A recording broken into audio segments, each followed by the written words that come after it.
7 निश्चय के तहत जो चलाई जा रही थी, उसमें सबसे बड़ी योजना, पहली योजना थी बेरोजगार युवाओं को बिहार में हर महीने 1000 रुपये की सहायता।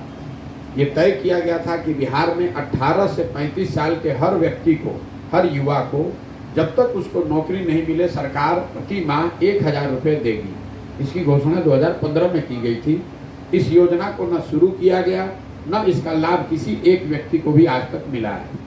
दूसरी 7 निश्चय की बड़ी योजना थी जिसका नाम आप लोगों ने सुना होगा, स्टूडेंट क्रेडिट कार्ड। योजना ये थी कि 12वीं के बाद बच्चों को पढ़ाई के लिए अपने परिवार से पैसा न लेना पड़े, इसलिए सरकार की गारंटी पर बैंक उनको सस्ते दर पर पैसा दें ताकि लोग अपनी पढ़ाई पूरा कर सकें और नौकरी मिलने के बाद इस पैसे को बैंकों को वापस करें।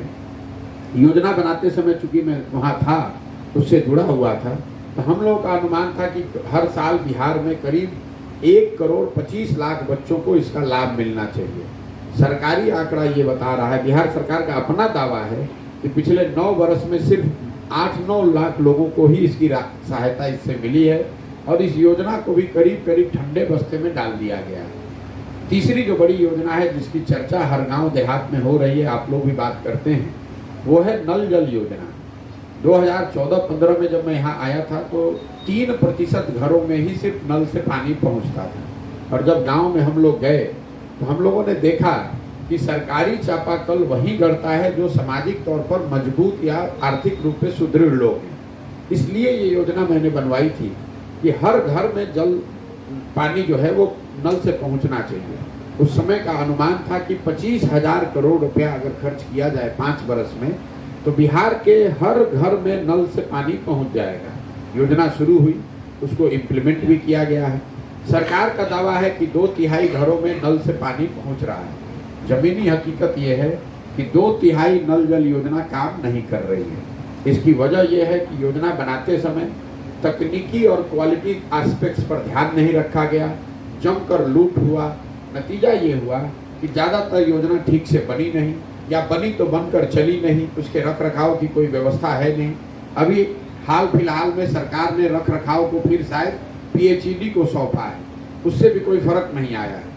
मूल दिक्कत इस योजना में ये दिखी अभी हमें कि बनाते समय जो गड़बड़ी हुई वो तो है, बाद में हुआ ये कि जिस जमीन पर ये योजना बनी है उसके मालिकाना हक को लेकर कोई क्लैरिटी नहीं है।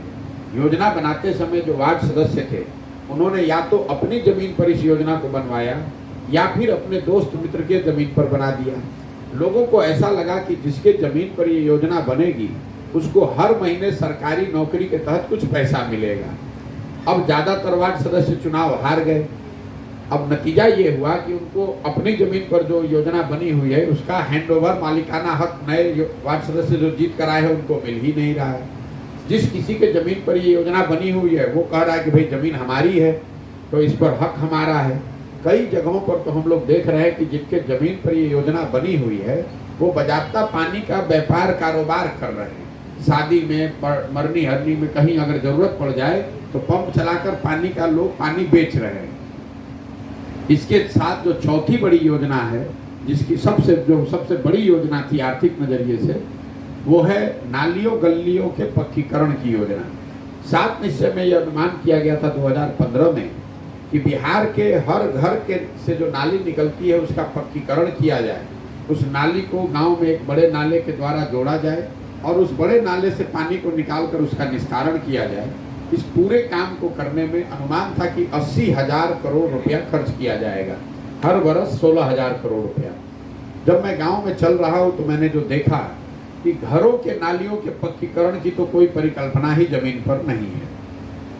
गांव में सड़कों के किनारे बड़े नाले कहीं बनाए गए हैं कई जगहों पर, लेकिन ये नाले ऐसे बेतरतीब तरीके से बनाए गए हैं और इसमें इतनी चोरी भ्रष्टाचार हुआ है कि घर के नाली से पानी इसमें आ नहीं रहा है और इन नालों से पानी को निकालकर निस्तारण की व्यवस्था हुई नहीं। तो नतीजा ये हुआ है कि ये ज़्यादातर नाले कूड़ेदान में परिवर्तित हो गए हैं, उस पर लोग अपना गाय भैंस बांध रहे हैं, कूड़ा फेंक रहे हैं और ये पूरी परियोजना पूरी जमीन पर बर्बाद हो गई।